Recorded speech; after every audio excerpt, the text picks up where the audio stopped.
So go ahead and when you get a chance, click yourself in for attendance. That's new. Yeah, it has the stuff from last time, but there's new stuff at the end. So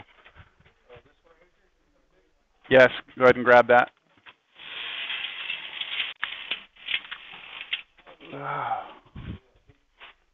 Bright light.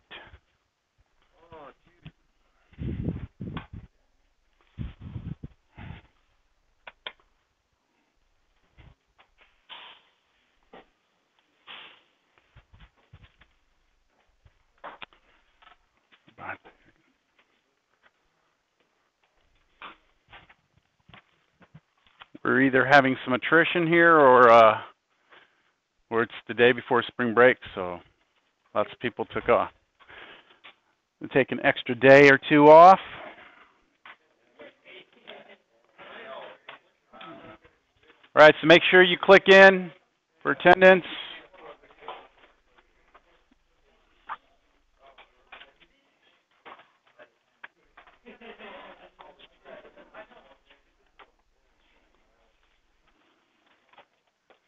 While that's happening,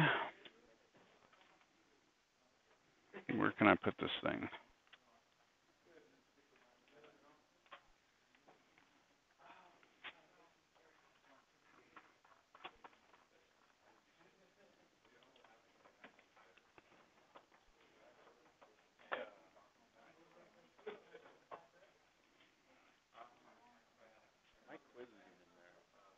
It's not in there? Okay, let me look. That's all I've got. So I'll look for it after class. It's on like a yellow construction paper. Yellow paper? Yeah. I don't have anything in here. That's strange. What's that? That's strange. You turned it in? Yeah, I actually turned it in. Okay, I'll look through my stuff again. Maybe it got mixed up. All right, last class we were working on this problem right here, right? Remember that? Sorry, they grabbed it. You got it? Okay, all right.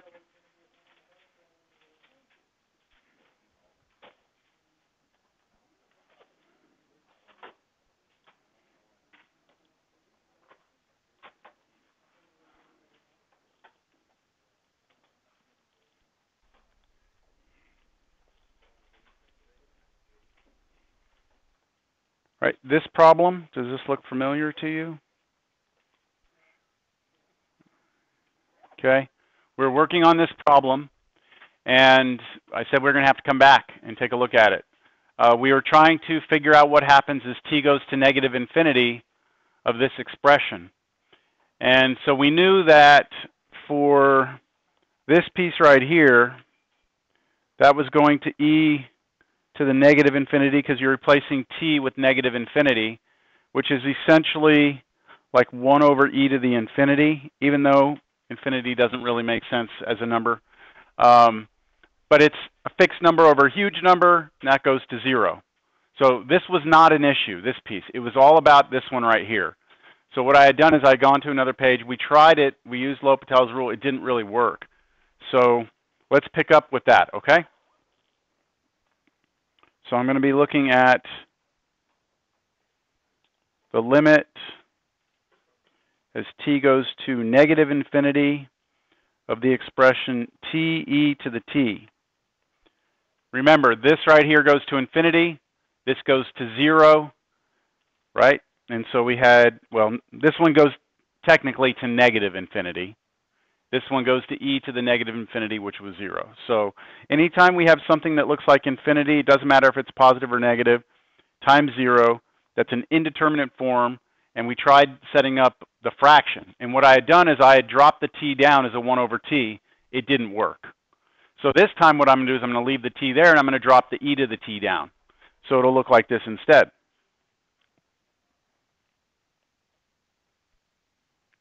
So leave the t on top. When I drop e to the t down to the bottom, I can write it as e to the negative t. Can't I? That's the same thing. And now what I'm going to do is just check real quick to see what happens. If I let t go to negative infinity, the top goes to negative infinity. The bottom, be careful because you have a negative out here. If I'm plugging in a negative number that's huge, it becomes a positive number. And so this is going to e to a positive number, getting bigger and bigger. So that denominator is getting bigger. So it's also going to infinity. And that's what we need to be able to use Lhopitals Rule, infinity over infinity, or 0 over 0. So I apply Lhopitals Rule now, which means I take the derivative of the top and bottom separately. Derivative of the top is 1. The derivative of the bottom is, well, derivative of e to anything is itself, then times the derivative of what's up here. So that would give me what? E to the negative t, but then I have to multiply that times negative 1. So I can just put a negative out in front of it. And now let me check again. As t goes to negative infinity, this time the top is fixed, right? Stuck at 1. The bottom, you go negative infinity plugged in here. Negative and negative is positive. That's e to a huge number, huge positive number. That's going to be big. Then you make it negative. So it's going to be a negative huge number, so negative infinity. And anytime we have a fixed number over something that's getting huge, that thing goes to what? 0. So this thing goes to 0, which means that this limit equals 0, which means now I can figure out what was going on in that previous problem. This right here, this piece right here goes to 0, doesn't it? And this one goes to 0 also. So this whole limit right here, the whole thing, right? The whole thing goes to 0.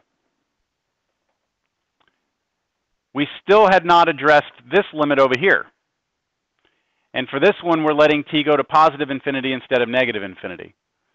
So when we plug in infinity here, we get infinity. E to the infinity is infinity. So you get infinity times infinity, which is infinity. Minus what? E to the infinity, which is infinity. Infinity minus infinity is, again, an indeterminate form. You cannot tell what infinity minus infinity is, so we have to do something with it. So let me go ahead and do that. I'm going to do it right below here. What is the limit as t goes to infinity of t e to the t minus t? We just said that that has the form of infinity minus infinity. What if it was plus infinity? Yeah, e to the t, thank you. What if it was infinity plus infinity? It would be infinity. That would be okay. But because it's, right, infinity is an idea. It's not a number. It's a concept. So what we do, anytime we see this, the standard approach is to try and turn the subtraction into a product. So we try and turn this into something times something, or something divided by something. And so you try to factor it. And you can see right away that e to the t comes out of both. That leaves you with t minus 1. And now what happens is as t goes to infinity, this one becomes infinite. So you have infinity here. And then you have infinity minus 1, which is still infinite. But this time you're multiplying now, right? Not subtracting. Infinity times infinity is infinity. So this limit right here goes to infinity. So what we have is the first limit went to 0, the second one goes to infinity. We're adding these two together. That means our answer is infinite, right? That means that this integral, that, remember, this all started with an integral. That means this integral is what? Divergent. Divergent. So your answer would be divergent.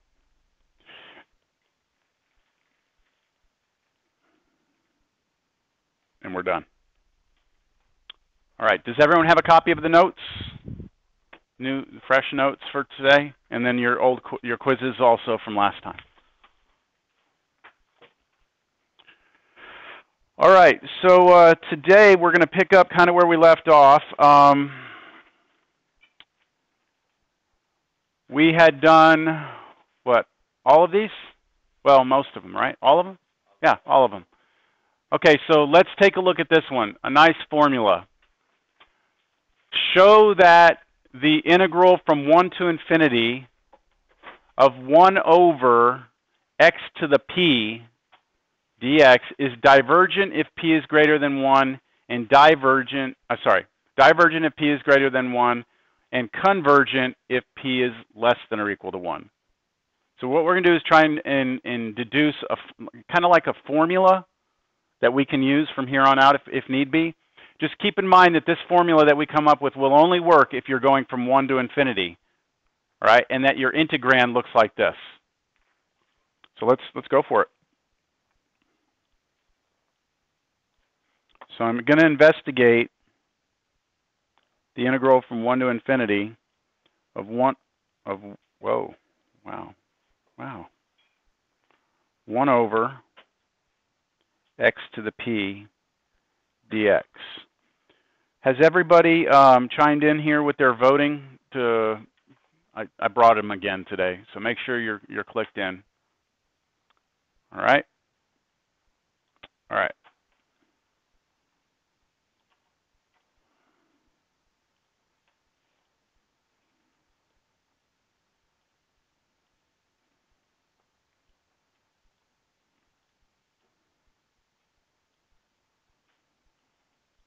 All right, so here we go. By definition, right? By the definition, this should be the limit as t goes to infinity, right, of the integral 1 to t of 1 over x to the p dx. So I'm using the definition from last class of a type 1 improper integral, where our limits of integration are infinite, right? One of our limits is infinity here, so we use this. So I need to actually figure out what the antiderivative of 1 over x to the p is. And here we are assuming p to be any number, okay? Any number. It can be anything we want. So let's try this. Do you agree that that will be the same as this?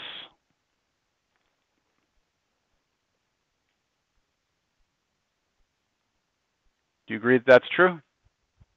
Yes? Okay. And what is the antiderivative of x to a power like that? So what's the antiderivative of x to the n? 1 over n plus 1, x to the n plus 1, right? So we have this. The limit as t goes to infinity of this should be, what did you say it was? 1 over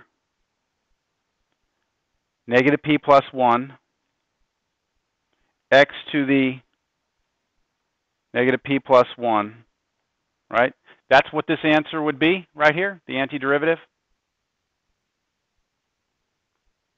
I want to move that down. I don't know why I put that up there like that.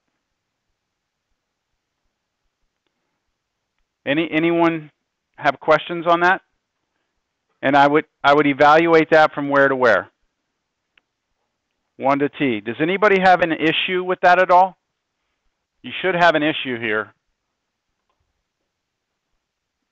What if p is 1? Right? What if p was 1? This is not defined, is it? So this is true if p is not equal to 1, right? Okay, tell me what it would be if p was 1. So if p was 1, wouldn't this have been just 1 over x? Yes? And the antiderivative 1 over x is natural log x. So we're going to have to look at two different scenarios here. Do y'all see that? When p is not 1 and when p is 1. So let's continue this right now, but remembering we're going to come back and look at what happens if p is 1. All right? So as long as p is 1, not 1, this is the case. So now what we do is we come in here, we say limit t goes to infinity. And now what we're going to do is we're going to plug in the two things using the fundamental theorem of calculus, right? So plug in t for x. you get 1 over negative p plus 1, t to the negative p plus 1, and then plug in 1 for x. You have 1 over negative p plus 1, and then I'm replacing this x with 1. What's 1 to any power? 1 to any power is 1, so just times 1 there. Is that okay? Any questions? I need to figure out this limit right here. Remember, p is a number, and it's not 1. Tell me what happens as t goes to infinity. If this gets huge, what happens if I raise it to this power? So what we're kind of saying is this. What if you have a number that gets really big, infinity, and we raise it to a power negative p plus 1? Can you tell me what that is going to do? Will it create a big or small number? It depends on that power, doesn't it? If that power is like squared, right? Infinity squared would be infinity. If that power was a 1, infinity, the first power would be infinity, right? If that power was 1/2, that would be the square root. The square root of infinity is infinity. Do you understand? So what we need in order for this thing to become infinite is we need this power up here to be what? Positive, right? What if it's negative? What if up here is like -2? Then that's really infinity to the -2, which is the same as 1 over infinity squared. See the difference between the two?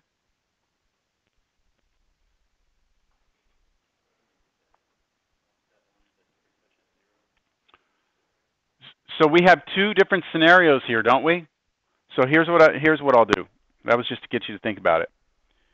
If negative p plus 1 is greater than 0, that means it's a positive exponent up there, then what you have is the limit t goes to infinity of 1 over negative p plus 1 times t to the negative p plus 1 will go to infinity. Because you're taking infinity and raising a huge number and raising it to a positive power. That's going to get huge. It's going to blow up, right? And this is just a constant out here. Doesn't matter. This thing will get big. With me? Now, the other case is if that number up there, p plus 1, is less than 0. If that happens, then this limit will go where? Careful. Almost, but not quite 0. It'll head to 0. Because you're taking a huge number, right? A huge number, let's say like 1 million, right? And you're raising it to what? A negative power? Like, let's say -1? That's the same as 1 over a million, which is a tiny number. Make sense? So if this is a negative power, plugging a positive number, big number in here will make this a very small ratio, so this thing will head to 0. So we have two outcomes, right? If the limit goes to infinity, right, the limit here goes to infinity, we know that this thing is divergent, don't we? If the limit goes to 0, right, we get an answer for this. And then what about this? T's not even in here, is it? So we get some numerical finite number. So two scenarios. That power was positive or the power was negative. Yeah? What's up? Y'all can't even just like, yeah? You just like nod or something, you know? I mean, some indication of something? Yes? Okay, thank you. All right, so we have these two cases. I need to wrap this up, try and summarize this. What does this mean? Just move the p to the other side. 1 is greater than p. That's the same as saying p is less than 1, right? This one right here, move p to the other side. That basically says what? P is greater than 1. So what we're saying is this. If p is less than 1, we're going to get an infinite limit, right? The limit's going to go to infinity, which means we're going to be divergent. If p is greater than 1, the limit's going to go to 0, and then this piece up here is going to be hanging out as a constant, as a number, and so we'll have a finite answer, and so the integral will converge. All right? Now remember what we're trying to say. Show that if p is greater than 1, it diverges. If it's less than or equal to 1, it converges. Right? Converges. So did we show part of that? Greater than 1? Greater than, did I get this wrong? Hold on. P is greater, this, I got this in, no, it goes to infinity. This should, I have my notes wrong. This is the other way around. Look, 1 over x squared. We showed last class converged, didn't we? Okay, that would be p is 2. I'm saying that if p is greater than 1, it diverges. That's not true. I got my inequalities flipped around. So look, change this. P less than, do less than 1 or equal to, and convergent if it is greater. Please change that. Damn it, I hate it when I can make mistakes in my notes and I have to go back and repost them and, okay.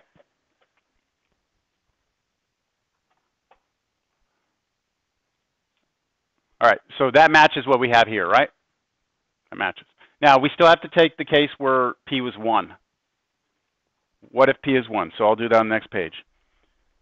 If p is equal to 1, then the integral is this,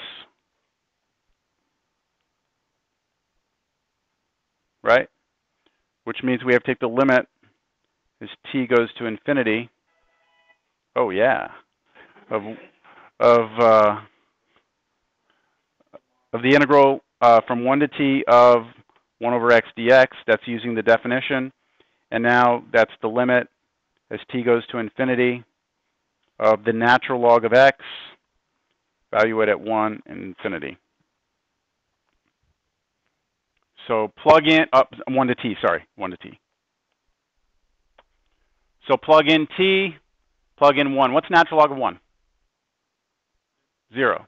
Okay, so this really just turns out to be, what's the limit? T goes to infinity of natural log of t. And what happens here? If you let t become infinite, natural log of a huge number becomes big, and so this goes to infinity also. So that means that if p is equal to 1, we diverge. And that's our result here.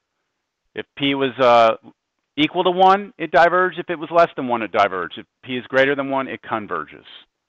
And that shows this corrected thing here. All right, that's it. No, if now, from now on, since we proved that in class, if I give you this, 1 to infinity of 1 over the cube root of x dx,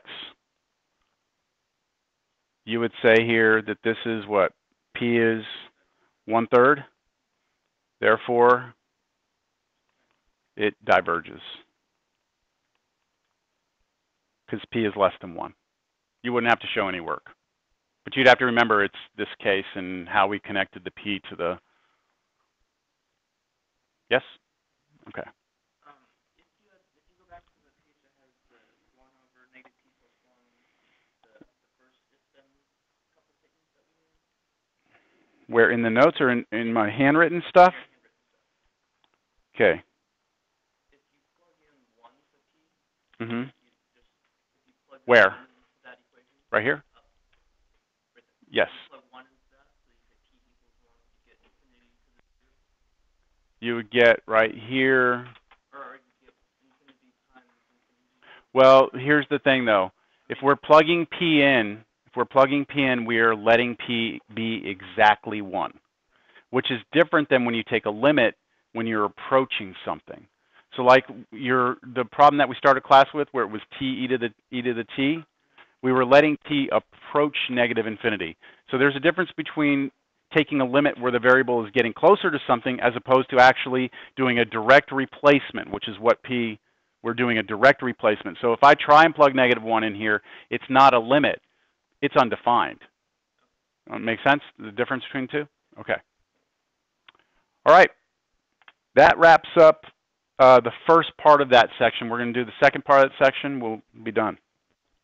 And then you can have your spring break. Okay, so get your notes out that the notes for today. Who else came in just now? These are new notes. Get your quizzes over here also. All right. The clicker, yeah, if you want to grab your clicker. Sorry, you want to grab your clicker? Do you remember your number?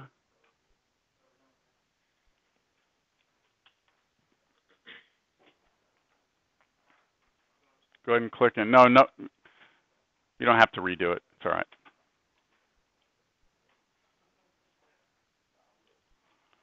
Okay.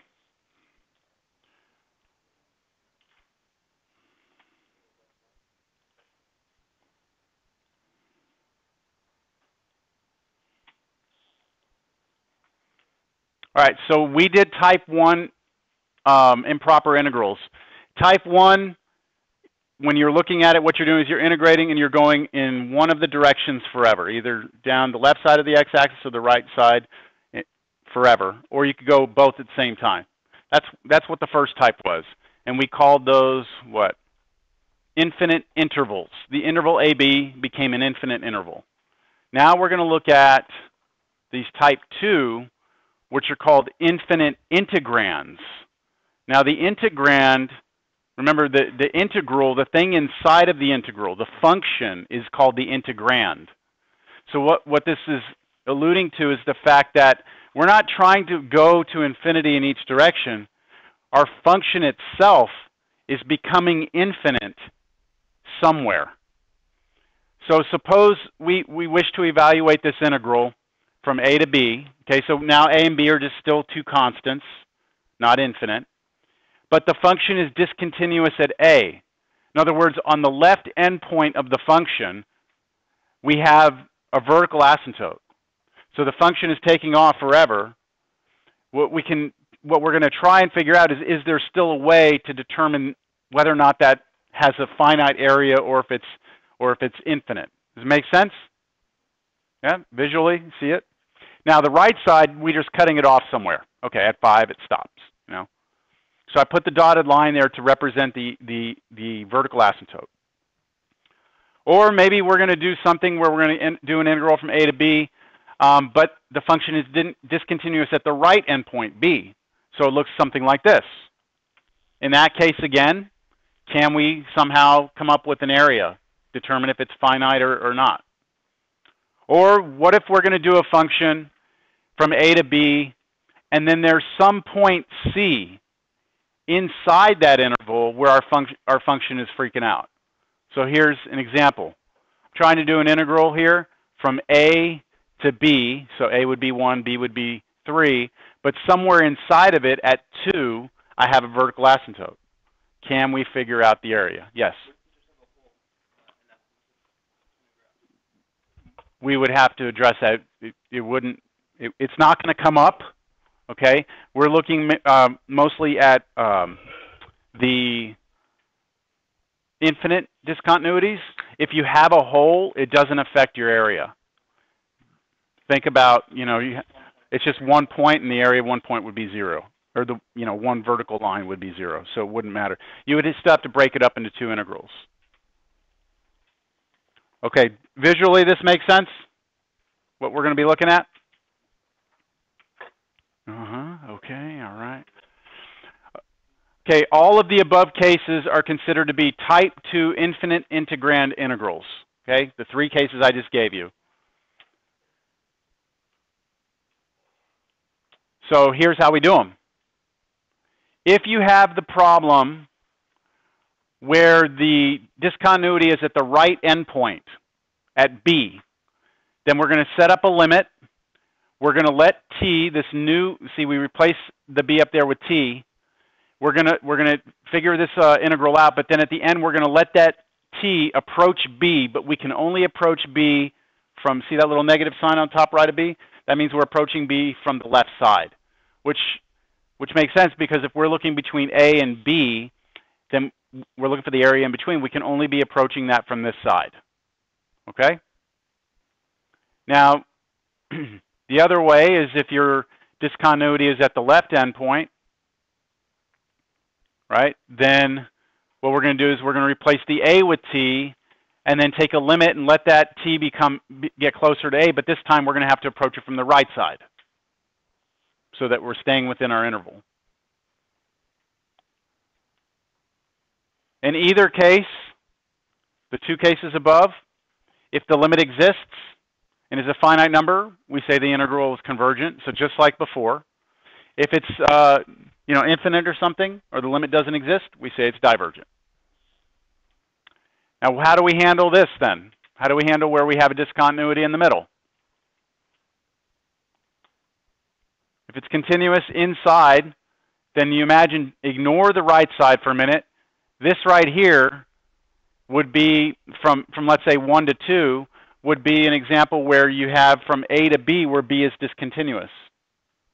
And then you look at a different integral, which would go from 2 to 3, and that's the type where the left side is discontinuous. So you just basically take two integrals, split it into two, paste the answers together, just like we did when we went from negative infinity to infinity. We found a point somewhere in the middle, put them together. This time, the point we choose is going to be where it's discontinuous. So this integral from a to b will be the integral from a to c, and then the integral from c to b, and then each of those we have to use the above definitions for. And that's it. We have 5 examples. We're done for the day. It's going to take us all day, though.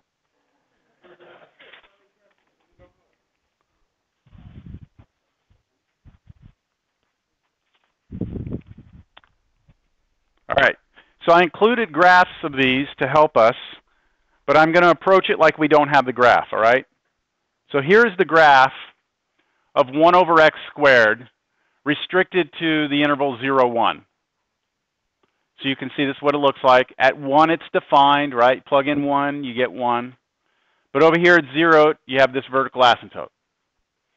So can we figure out whether or not this is going to work? Whether or not we're going to converge or diverge? What's that? Okay, we just did this, didn't we? Where p, 1 over x to the p. But I said in the very beginning of that only works when you're going from 1 to infinity, right? 1 to infinity. We're not going from 1 to infinity here. Now, what does your gut instinct tell you? That this will converge or diverge? Converge because it converged out the other way? It's going to converge this way? It actually is opposite of that. Yes. It depends on how fast it goes vertical. Yep. This one does not go vertical fast enough. Now, when we went out the right side, right, 1 over x squared, and we went to infinity, it got small enough, fast enough. But when we're coming towards 0, as it's going up, it's not getting, well, how should I say? It's going to be divergent, which means that it's going to be an infinite area. So it doesn't get small enough, fast enough, but vertically, if that makes sense. Okay, but let's go through the actual method. You ready? Sure. Yeah, we're ready. We're excited. So pumped up. Go, go, go. You could cheer. It's fine.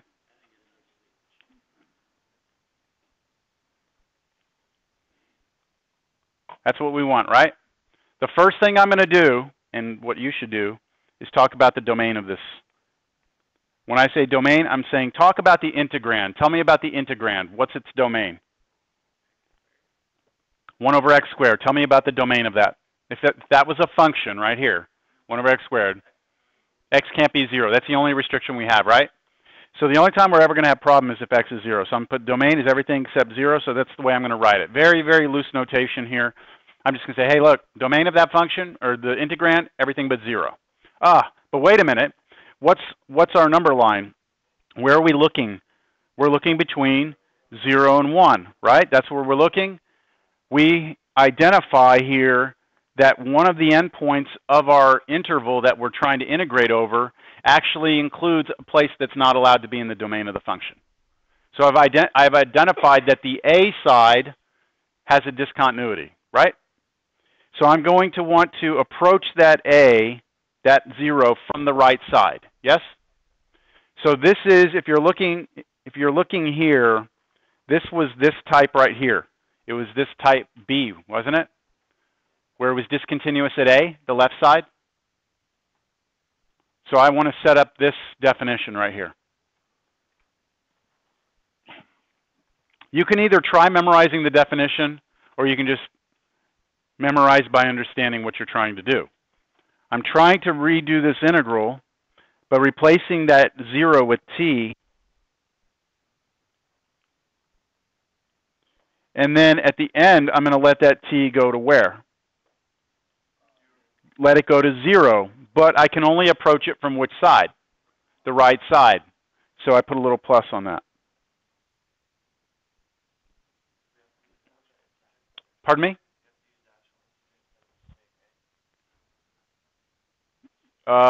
Yes, we have to use whatever was given to us, whatever that left endpoint is, because we need to know what we're going to let t go to at the end. All right. So antiderivative. What's the antiderivative of 1 over x squared? Negative 1 over x. So I'm going to be looking at negative 1 over x is the antiderivative. I'm going to be evaluating that from t to 1. And then after I do that, after I do this, I'll let t go to 0. So let's plug in 1 first. So limit t goes to 0 from the right. I'll put a bracket because I have my two things from the fundamental theorem of calculus, right? So plugging in 1 first, what do I get? Negative 1. And then I plug in t, I get negative 1 over t.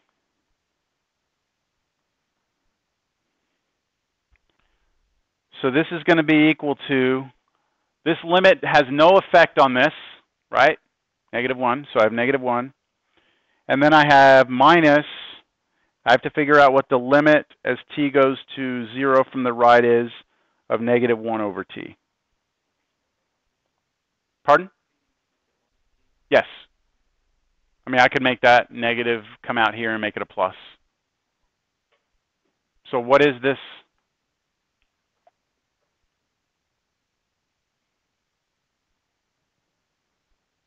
So again, let's go back to calculus now, Cal 1. What did? The bottom approaches 0, yes. What does the ratio approach? Infinity. Okay, so look, the numerator is a fixed number, isn't it? The denominator is approaching 0, isn't it? Now I'm going to put a little arrow there. It's approaching 0. It's not 0 because it's a limit. So what happens if you have a number that's not changing and then the denominator is getting smaller? The ratio gets bigger, right? If you have a fixed number, the denominator gets bigger, the ratio gets smaller. So it's like an inverse relationship, right? So this gets small, ratio gets big. So this thing goes to infinity. And that's all I need to know. As soon as I see that, what? It's divergent.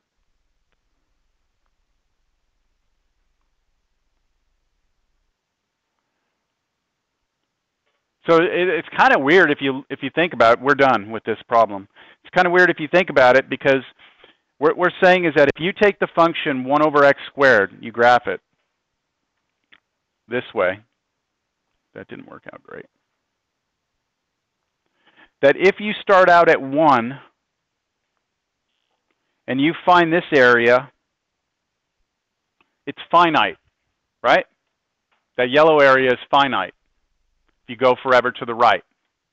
But if you try and find the area between 0 and 1, it's what? It's infinite, right? It's infinite. So it's kind of odd, isn't it, that it works out that way? I don't know. However you want to look at it, if you think it's odd or not. Son of a bitch. I always look at these stains on the carpet and I'm always like, what asshole like spills their drink? You know? Damn it. Well, at least it didn't ruin anything valuable. Oh, man. Shit happens, I guess. All right, well, actually, these are my notes of the problems that we're doing right now. I worked them out before class, but I just wanted to make sure they worked. So I use that to pad it up. Just wing it? Nah. Okay, let's do number 2. All right?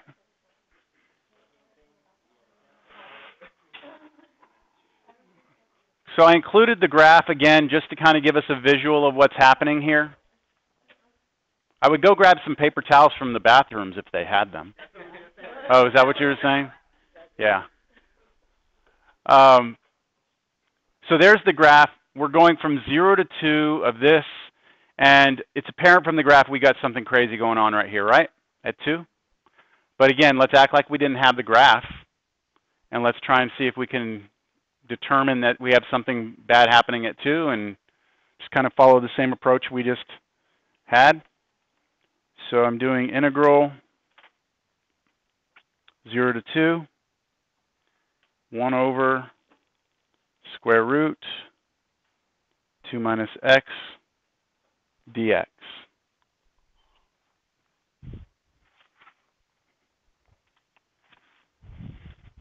I at least want to be able to look at the problems.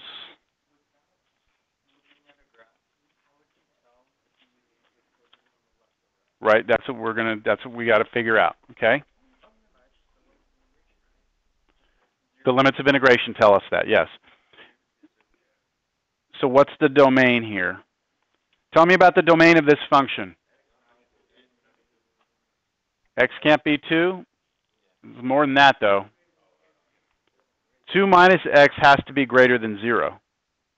Everything underneath this radical has to be positive, and it can't be 0 or else we'll have division by 0. So that's actually the domain. And if we move the x to the other side and then kind of think about it a different way, we're really saying x has to be less than 2, right? Strictly less than 2 in order for this function to work. So now let's look at my interval. On this integral, I want to go from 0 to 2. Is that going to be okay? Well, all this stuff over here, 0 in here, that's fine because I can plug things smaller than 2 in. It's just when I get to 2, I can't be 2, right? So this time I have an issue on the right endpoint, don't I? And so I'm going to have to come in and approach that 2 from the left side. And so it's going to be this type right here. Right? That's what we're looking at, something like that. And so we're going to do this. We're going to go in here. We're going to replace the b with t. We're going to let that t approach b, but this time from the left side.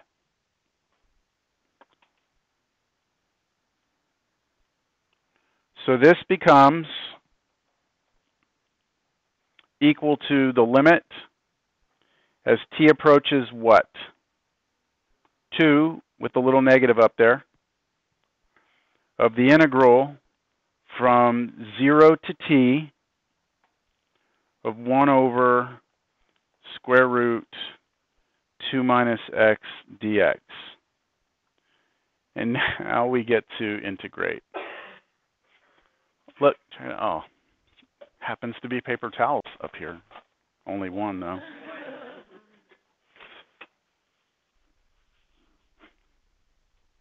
Sure, I'm glad I didn't have my phone up there. Integration time.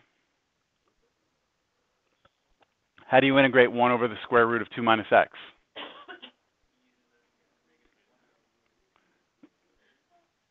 So maybe this is something that we should get into a habit of doing. Maybe, you know what? I'm not even going to do it here. I'm doing it on the next page. I need to figure out what the antiderivative of 1 over the square root of 2 minus x is.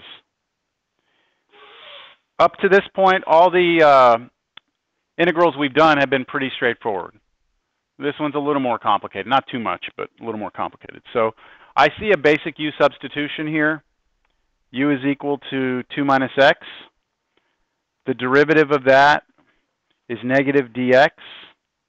I have a positive 1 dx, so I'm going to just make the du negative, and it'll change this to dx. And so I can rewrite this integral. Let's rewrite it. It's integral what? So this 1 dx is going to be replaced with negative du. So how about I throw that negative on the outside? 1 over square root of u du.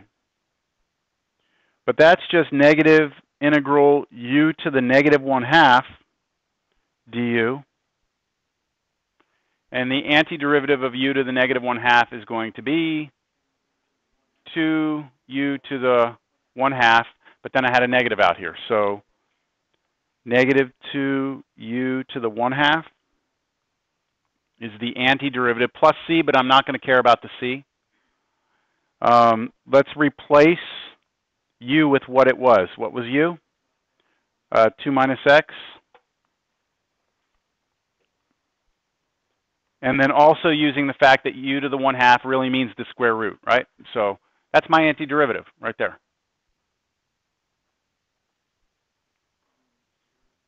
So now let's go back here. This is going to be equal to the limit t goes to 2 from the left of the antiderivative, which we just said was negative 2 square root 2 minus x, evaluated from 0 to t. Any questions? Let's replace now. So limit t goes to 2 from the left of, okay, here we go.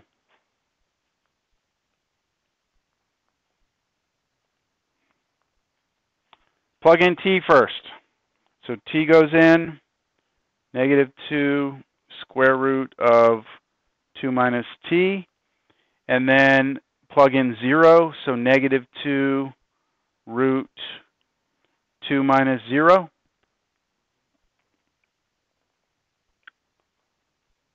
All right, let's take a look at this right here.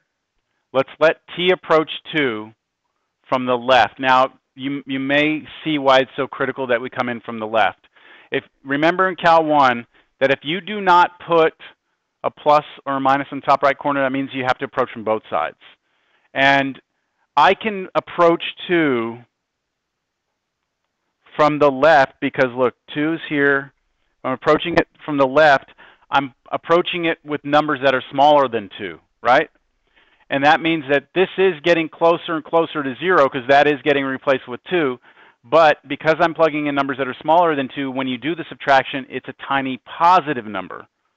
If I was coming in from the other side, you subtract these two, and it would be a tiny negative number, and you can't take square root of a negative number. So that single-sided limit is important in the evaluation here. But at the end of the day, this just becomes 2 minus 2, which is 0, right? So this whole thing goes away. And then over here, there's no effect from the t on this, so this just turns into what? 2 root 2. And that's your answer. So it's convergent, yes. Yes.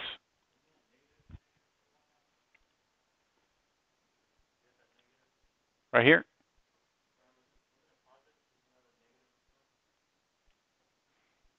Not sure what you're referring to.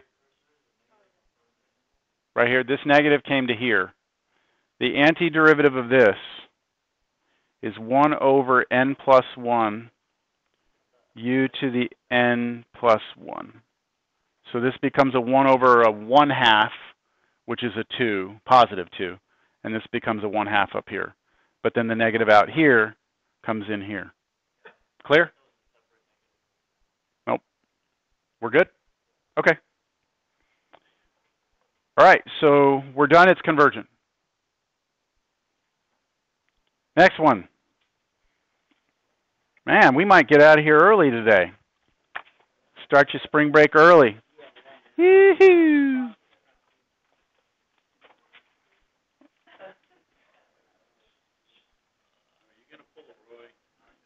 You know what? Roy's my friend, okay? And I'm a little tired of you talking about him. Seriously, okay? I mean, really, these are my colleagues, okay? All right.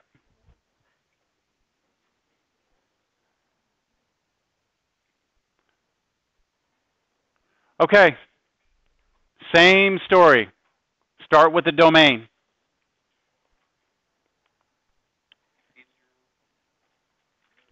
So domain of this function, we know that the denominator cannot be 0, right? So tell me when that would be 0. Well, how about we just factor it real quick, right? So I'm saying basically that those two factors cannot multiply to be 0, or else I'm in trouble. Set each one equal to 0 or not equal to 0, however you want to look at it. What are our two issues? 0 can't be 0 and can't be 4. All right? So now let me look at my number line. Where am I integrating from? 1 to 4. I was nice. I didn't include the 0. 1. Pardon? Yep. Okay, so where's the issue? At 4. Okay, and now I'm approaching it from this side. So I'm going to just set this limit up. Limit t goes to 4 from, what sign do I put up there? Little negative. Of the integral from 1 to t of 1 over x squared minus 4x dx. And now you get to integrate that. So how are you going to integrate that? Partial fractions, right? That denominator factors to be x times x minus 4. Those are two distinct linear factors. Could you also complete the square? You could complete the square also and then use somehow get one, either the arctan formula or that other one. But I'm going to do partial fractions because it works pretty nice that way. So I'm starting on a new page. I just need to be able to break down this integral. And I'm writing it factored.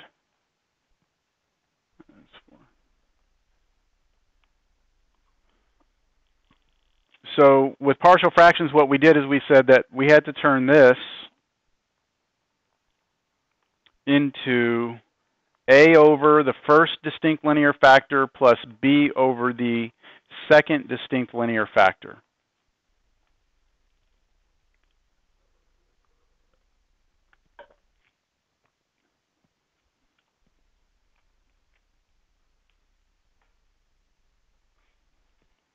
So 1 must be equal to a times x minus 4 and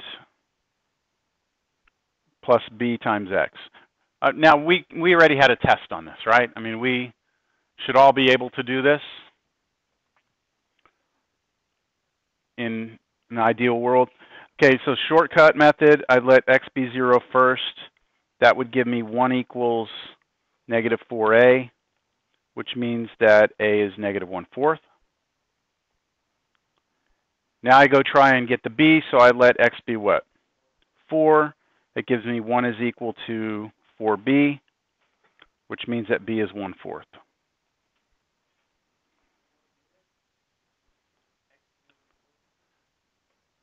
Yes, because what we're doing is we're rewriting this, right? It's a good question. Can you do that? Because it's what we've done is we've multiplied both sides and cleared the denominator, right?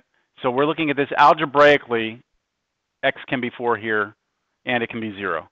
Up here, it can't, right? That shortcut works that way. Yeah. All right, so now we go back, and we rewrite the integral. I was wondering if anyone was going to ask me that this semester. It's a good question. Okay, a is negative 1/4 over x plus positive 1/4 over x minus 4 dx.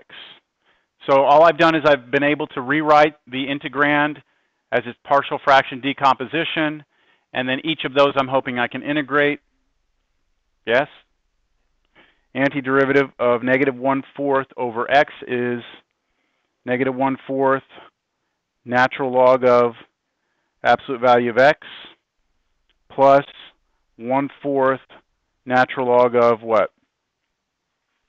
X minus 4. Plus c, we're going to ignore that. So look at that. All that work we did before, it's paying off. We're using it again, right?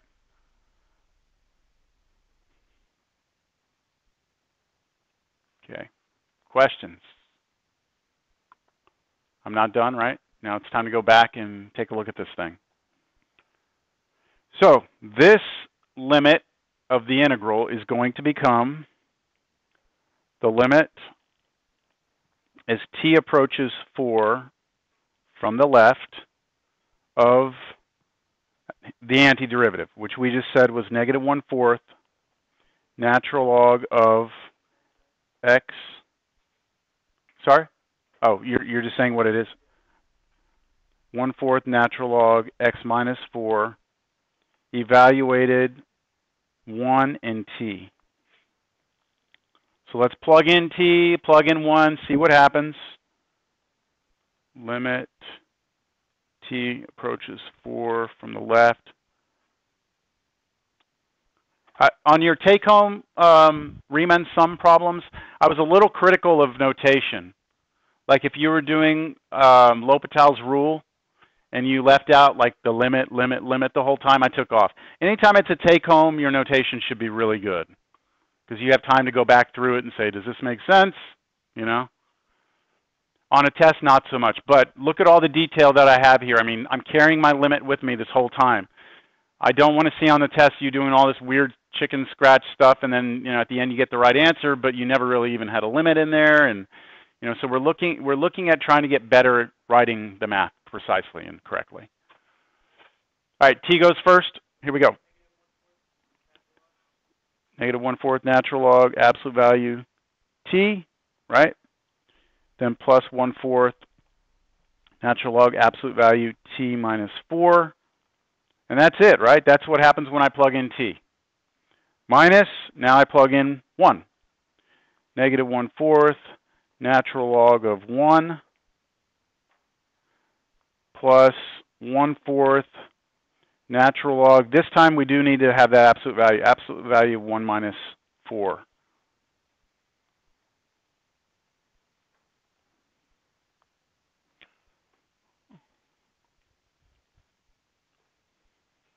Or let's try and actually take this limit. As t goes to 4, what's the natural log of 4? Whatever that is, natural log of 4. It's a number, right? Okay, as we try and let t go to 4 here, what is 4 minus 4? 0. What's natural log of 0? It's headed towards negative infinity, right? Natural log of 0 is undefined, but we're approaching it, right? This is a limit. We're letting t get closer and closer to 4, which makes this thing get closer and closer to 0. So you're looking at the natural log function right here. And the graph of it, here's what the natural log looks like. And as you approach 0, it's headed towards negative infinity. This thing is going to negative infinity. Agreed? These are not affected by t, so this is all just numbers out here, right?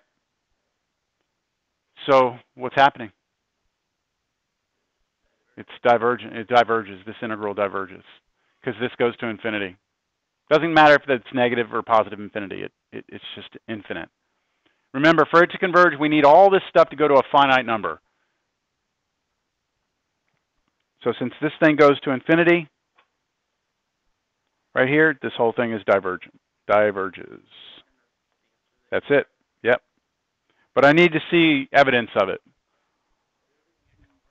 Yes. Have we had a convergent one yet? We did? Before this? Oh, yeah, the last one, 2 root 2.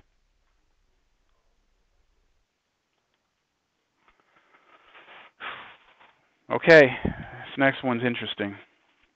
When I put these examples together, I tried to provide a little bit of both. Okay, so for the fourth one, integral 3 to 5 of x over the cube root of x minus 4 dx. What's that? That's 1/3. Yeah. Okay. Start with what? Domain. Tell me about the domain of this function, or the integrand. X can what? X cannot equal 4. Do you have to worry about, like, the integrand being greater than 0? No, why not? Yeah, but on the last problem, didn't we say that, or was it the last problem? No, the one before that. On this one, didn't we say that this integrand right here, didn't we say that 2 minus x had to be greater than 0 because you couldn't take the square root of a negative number? Do we have to do that here? Why? It's a cube root. You can take a cube root of a negative number. Okay, so the only issue is that if it's 4, if x is 4, you get division by 0, don't you? Okay. So that's the domain problem. And now let's look at our interval. It's 3 to 5. Hey, the endpoints don't cause any problems. But there's somewhere in there that does.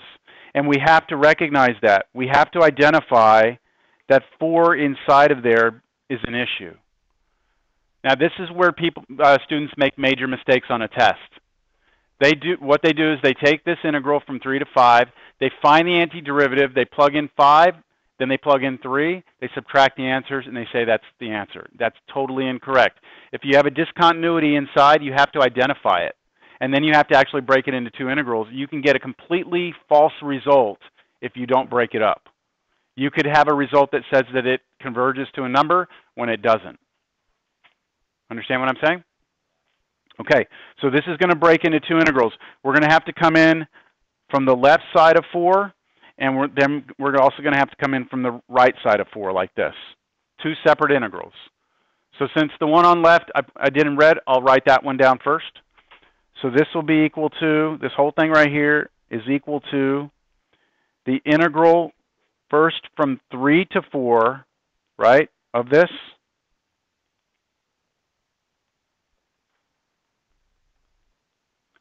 And then plus the integral from where?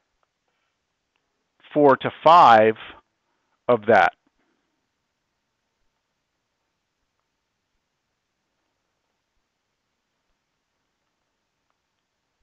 Now, each of these by themselves are one of the 2 cases we've already looked at, right?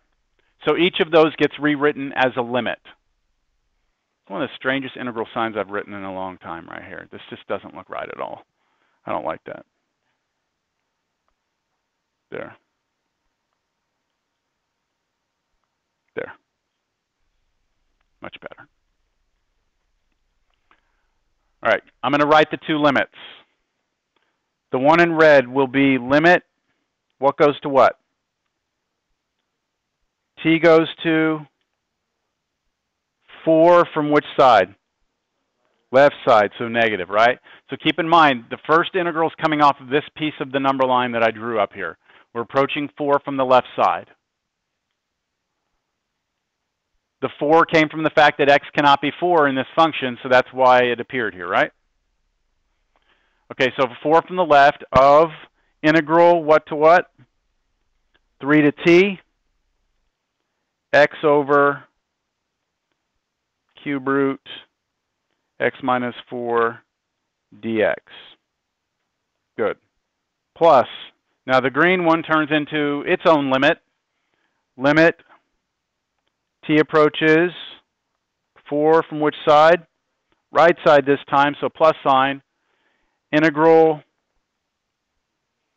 t to 5 x over cube root x minus 4 dx.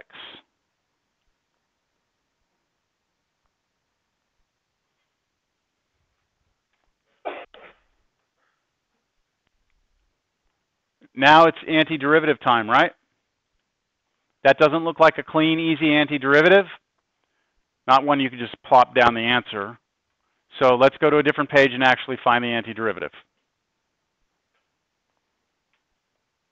I want the antiderivative of x over the cube root of x minus 4 dx. Any ideas? U sub? What do you want u to be? X minus 4? Then the derivative of that is dx. We have dx exactly, but we also have an x up here. So I need to take this and solve it for x. X will be u plus 4. And so I can rewrite the integral now. This integral turns into integral x was u plus 4 over cube root of u du. All right. I was told to do that, so I did it. Now what?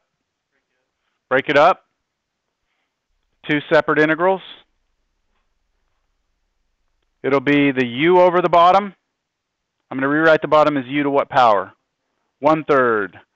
And then the other one plus 4 over u to the 1/3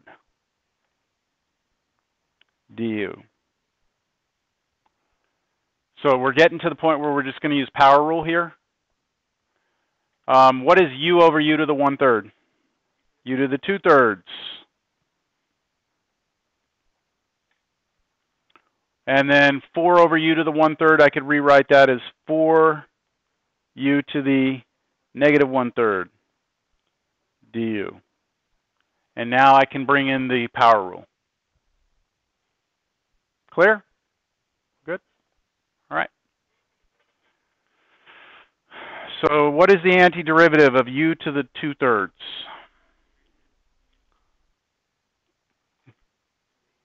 Three-fifths u to the 5/3.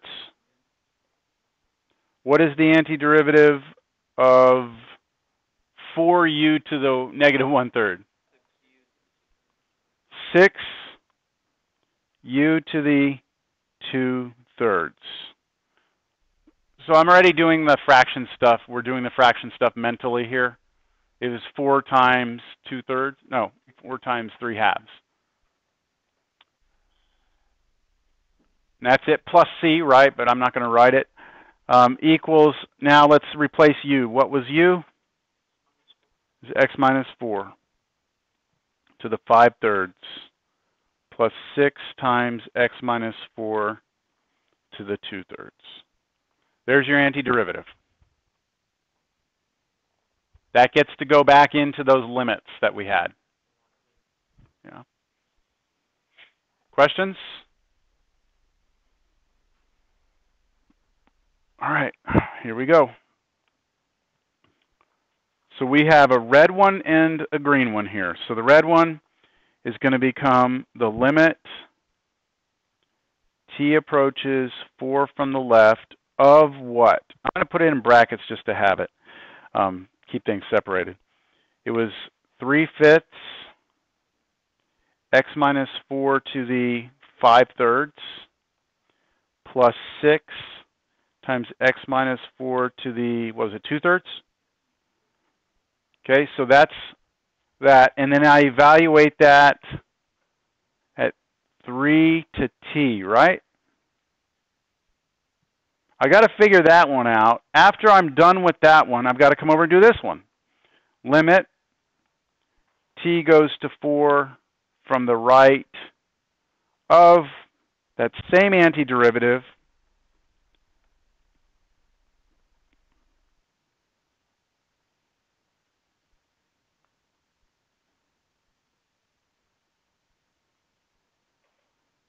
evaluated this time from t to 5.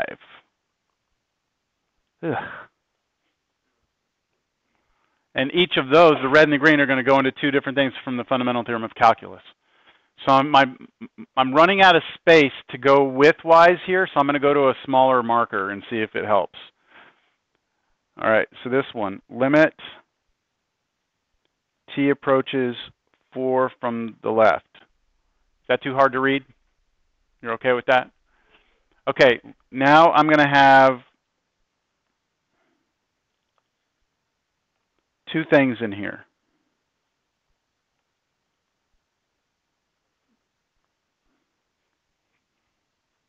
That's a minus sign in there.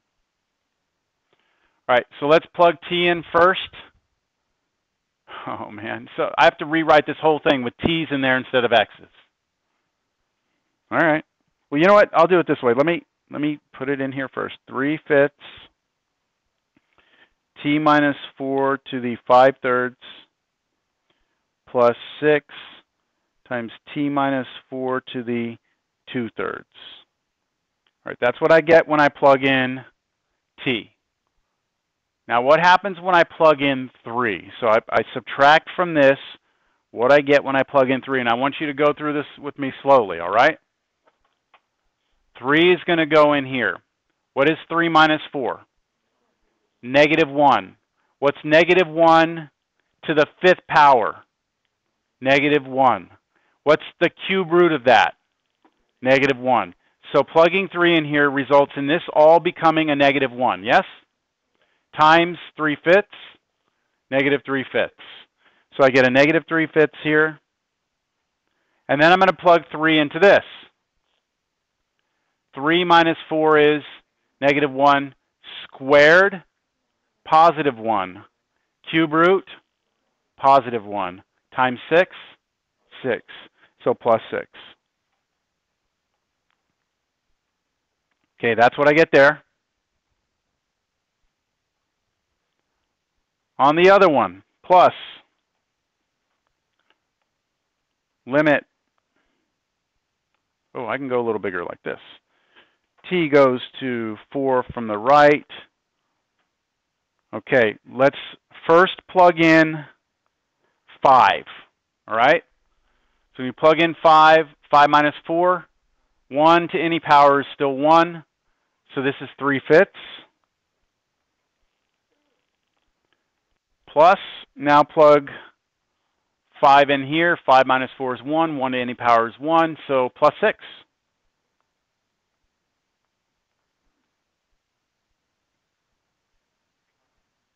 Minus.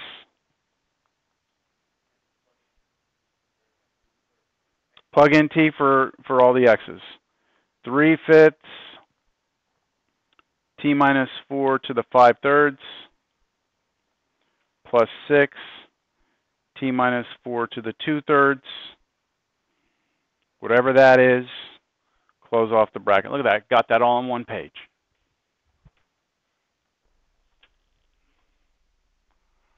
All right. Now let's let t go to 4. If t goes to 4 right here, it's what? 0. That whole thing's 0. Here, 0. This stays the same, but let me actually distribute this negative through. So I would get, what, 3/5 minus 6, and then I'm going to have plus. Now over here, I have 3/5 plus 6, right? But then what happens to these as t goes to 4? All zeros out. All these go to 0. So we get 3/5 plus 6. And so the result is 6/5.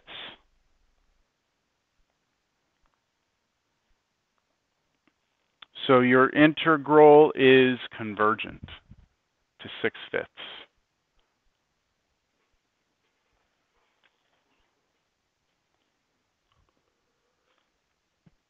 What do y'all think? Do you prefer this over the integration stuff? Yeah. Yeah. Yeah.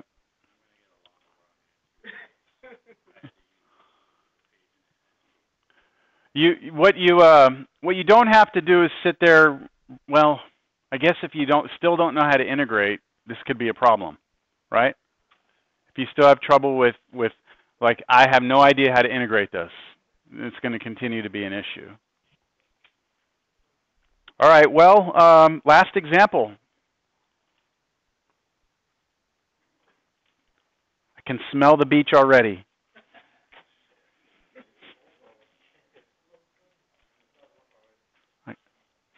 I can smell the fire, the little chimney in the house. That's what I really smell.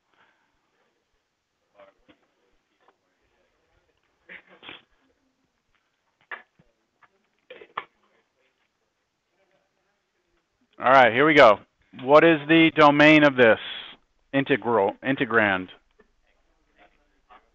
X has to be positive, greater than 0.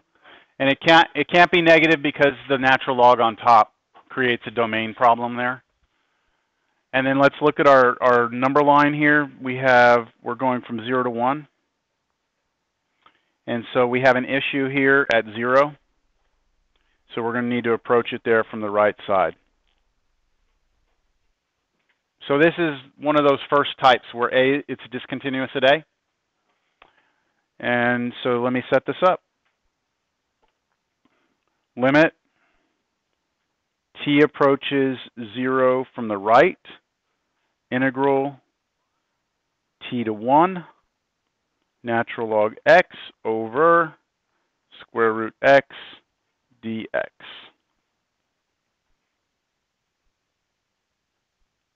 Integration time.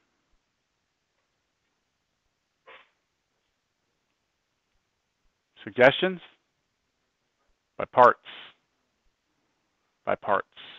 So I think I can fit this one on this page, so I'll do the integration by parts. I'm trying to choose a u and a dv. Bless you. So what should I choose for u? ln x? And that means dv has to be the 1 over square root of x, right? That's still there? Now, that's a good choice because when we take du on our table, you get 1 over x dx.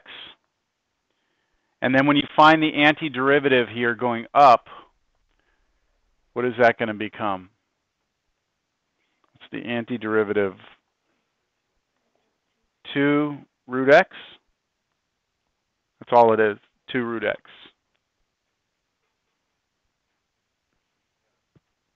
And so according to integration by parts, ultraviolet minus voodoo, this will turn into 2 root x natural log x. That's ultraviolet, but I wrote it violet ultra instead of ultraviolet.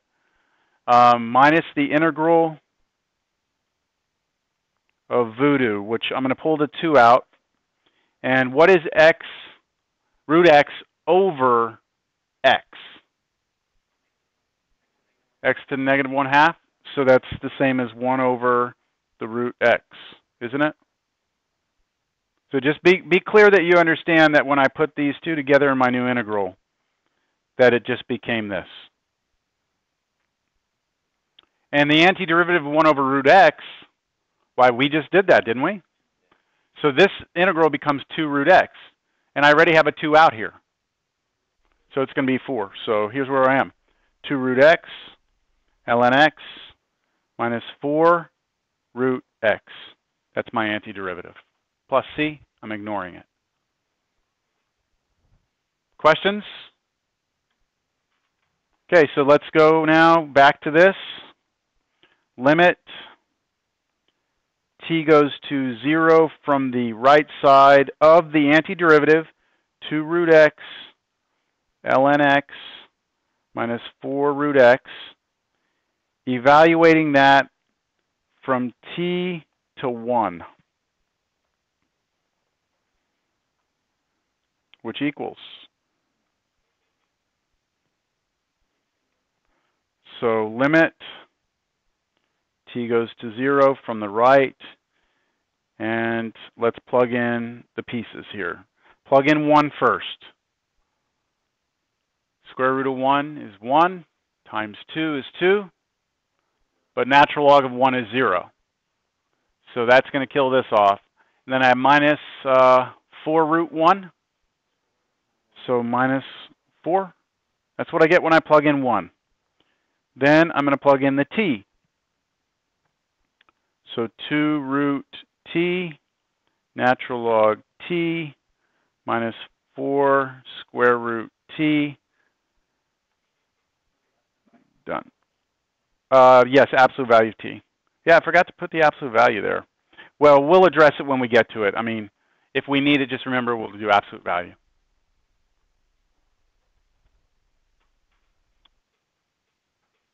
Questions? Let's take the limit, see what happens.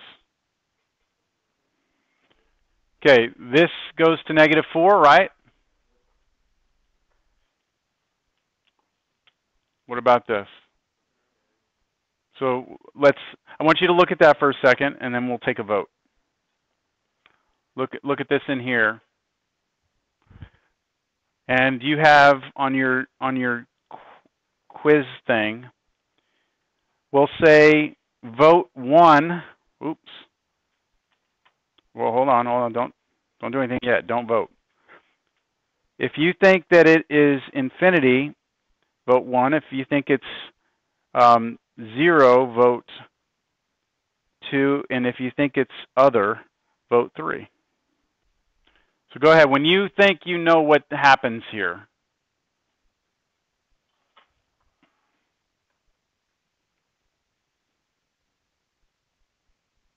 Seven responses, 8 responses.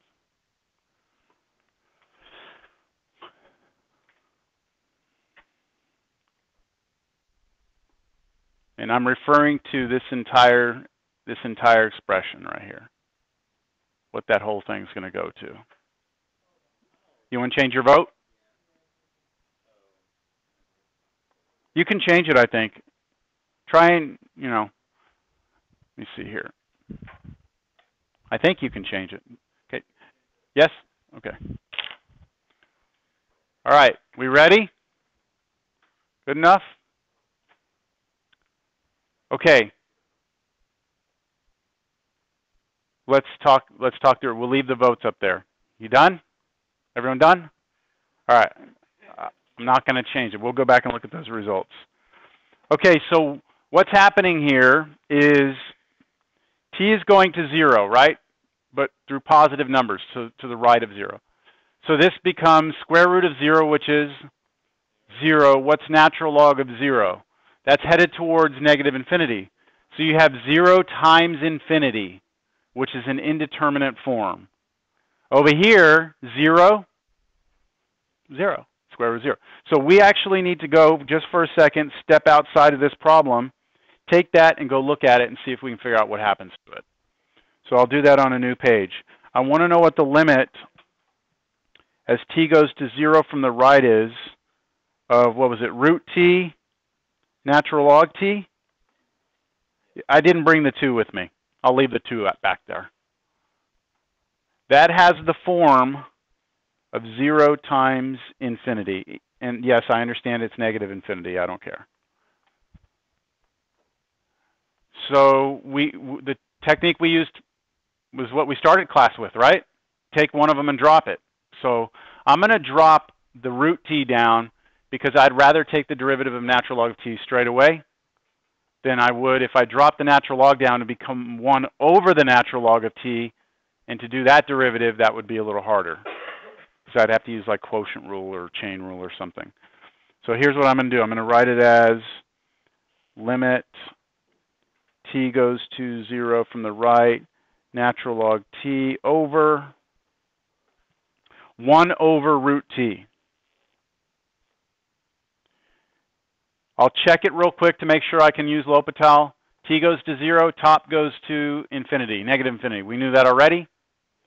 Okay, 1 over something that goes to 0. Fixed number 1 over something gets really small, gets really big. So this now is of the form infinity over infinity. And so I employ Lhopitals and bring my limit here because I'm trying to practice good notation. Derivative of the top, 1 over t. Derivative of the bottom.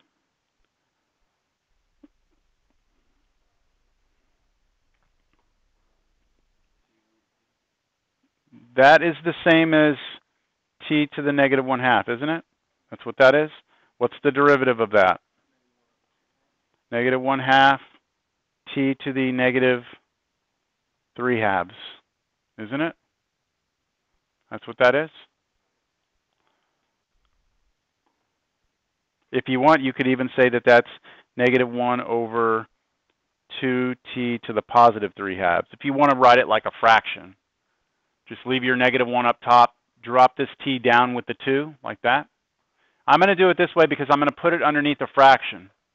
And if I do it and I put it underneath a fraction like this, then before I try and take a limit, I'm just going to use some properties of fraction. I'm going to reciprocate, flip that bottom one up, right? Flip the bottom one up and you get something like this. Limit t goes to 0.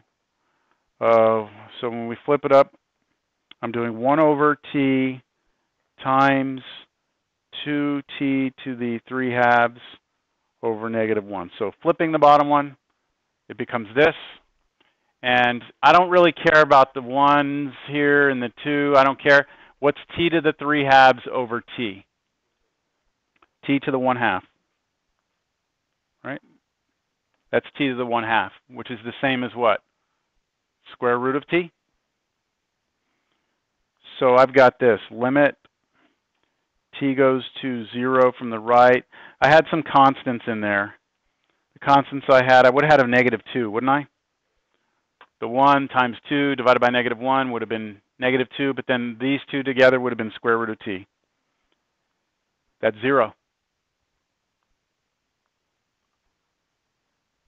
So the answer is 0. Which means that back here, this was 0, right? We already said that was going to 0. So your answer is, total final answer is negative 4. Converges. Yes. Put in 1. We did already. We did it right here. This is it. Right?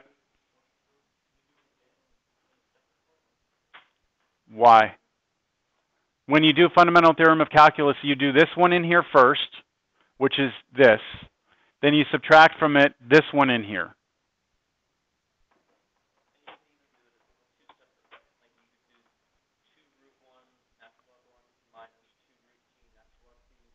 Yes.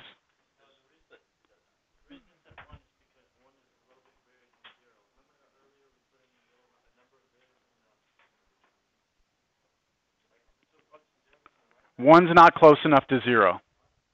1 is not close enough to 0. Yeah.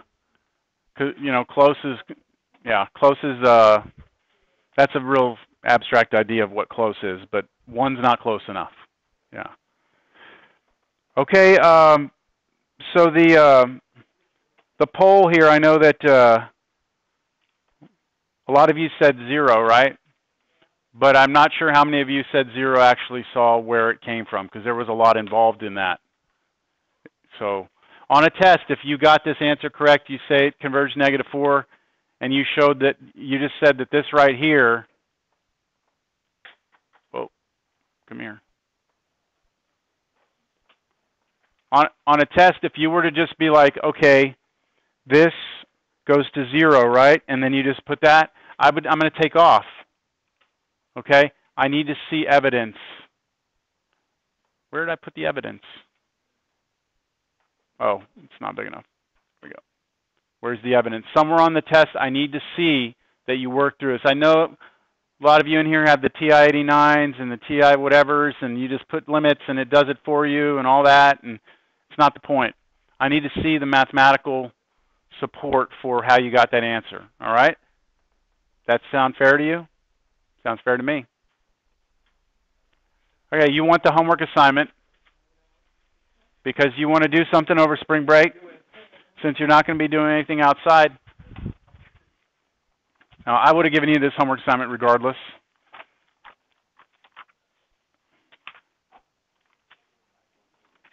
Make sure you've done this homework assignment by the time we come back, because when we come back, you know, it's going to feel like it was forever ago since we met. So I don't want to walk in here on what, Monday after spring break, and like everyone's like, improper what?